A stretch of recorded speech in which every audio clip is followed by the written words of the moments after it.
Hi friends, இன்னைக்கு வீடியோல இந்த ரம்ஜானுக்கு சூப்பரான ஒரு ஸ்வீட் வெரைட்டி தான் பார்க்க போறோம். இந்த ஸ்வீட் வந்து ரொம்பவே பாரம்பரியமான ஸ்வீட் இது அண்ட் ஹெல்தியான ஸ்வீட்டும் கூட. நான் இப்போ கட் பண்ணி காமிக்கிறேன் பாருங்க, இவ்வளோ சாஃப்டா சூப்பரா வந்திருக்குன்னு.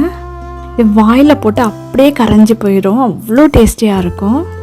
வாங்க அது எப்படி பண்ணலான்னு பார்க்கலாம். இப்போ அதை பார்க்கறதுக்கு முன்னாலே நீங்கள் நம்ம சேனலை சப்ஸ்கிரைப் பண்ணலன்னா இப்போ சப்ஸ்கிரைப் பண்ணிட்டு தொடர்ந்து பாருங்கள் ஃப்ரெண்ட்ஸ். இதுக்கு நான் வந்து முதல்ல ஒரு மீடியம் சைஸ் தேங்காய் எடுத்து இந்த மாதிரி தேங்காய் உடைச்சி கீரல் போட்டு இந்த மாதிரி எடுத்து வச்சுருக்கேன். ஒரு சின்ன கைப்பிடி அளவுக்கு பாதாம் ஊற வச்சு அதை தோலெல்லாம் எடுத்துட்டு அதையும் வச்சுருக்கேன். இப்போ இது ரெண்டையும் மிக்ஸி ஜாரில் சேர்த்துட்டு இது கூடவே ஒரு 3-4 ஏலக்காய் சேர்த்து நல்லா அரைச்சிட்டு வந்துடலாம்.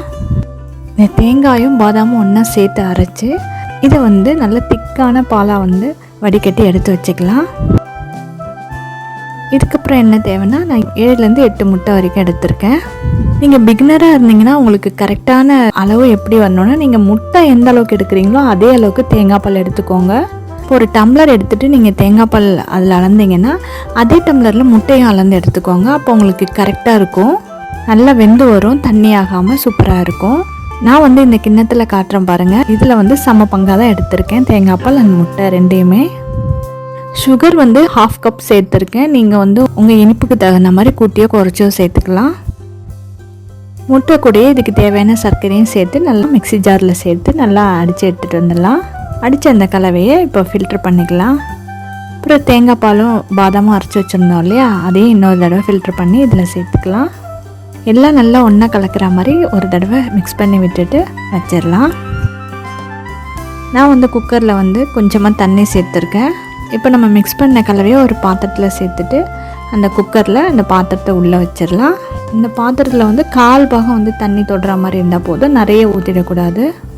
இப்போ நம்ம முட்டை உள்ளே வச்ச பாத்திரத்துக்கு மேலே ஒரு மூடி போட்டுட்டு அதுக்கு மேலே குக்கரை மூடி விசில் போட்டுடலாம். இது ஒரு 4-5 விசில் வச்சா போதும். பாருங்கள், இப்போ நான் எடுத்து காட்டுறேன். திறந்து நீங்கள் எடுத்து வெளியே வச்சுருங்க. நல்லா ஆறின ஒன்று எடுத்தால் நல்லா சூப்பராக வரும். சூடாக இருக்கும் போது எடுக்காதீங்க. பாருங்கள், இந்த மாதிரி ஓரங்கள்லாம் எடுத்து விட்டு இந்த மாதிரி தட்டில் கவிழ்த்தோம்னா சூப்பராக வந்துருச்சு பாருங்கள். இது வந்து ரொம்பவுமே பாரம்பரியமான வட்டிலப்பம் ஸ்வீட் தான் இது. இது வந்து இஸ்லாமியர்கள் எல்லார் வீடுகள்லேயும் கட்டாயம் இந்த இதுக்கு செய்வாங்க. அண்ட் ரொம்பவுமே ஹெல்தியான ஸ்வீட் ரெசிபி இது. டேஸ்ட் வந்து அட்டகாசமாக இருக்கும். இப்போ பாருங்கள், இதை நான் கட் பண்ணிவிட்டு காட்டுறேன். எவ்வளோ சூப்பராக வந்திருக்கு பாருங்கள். நான் இப்போ கட் பண்ணி காமிக்கிறேன் பாருங்கள், இவ்வளோ சாஃப்டாக சூப்பராக வந்திருக்குன்னு.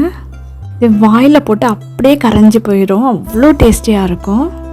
நீங்களும் இந்த ரெசிபியை கட்டாயம் ட்ரை பண்ணுங்கள். உங்களுக்கு எப்படி வந்துச்சுன்னு எனக்கு கமெண்ட்டில் சொல்லுங்கள். வீடியோ பிடிச்சிருந்தா சேனலை சப்ஸ்கிரைப் பண்ணுங்கள். மறக்காமல் உங்கள் ஃப்ரெண்ட்ஸ் அண்ட் ஃபேமிலிக்கும் ஷேர் பண்ணிவிடுங்க. நெக்ஸ்ட் ஒரு இன்ட்ரெஸ்டிங்கான வீடியோவில் மீட் பண்ணலாம். தேங்க்யூ ஃப்ரெண்ட்ஸ், பாய்.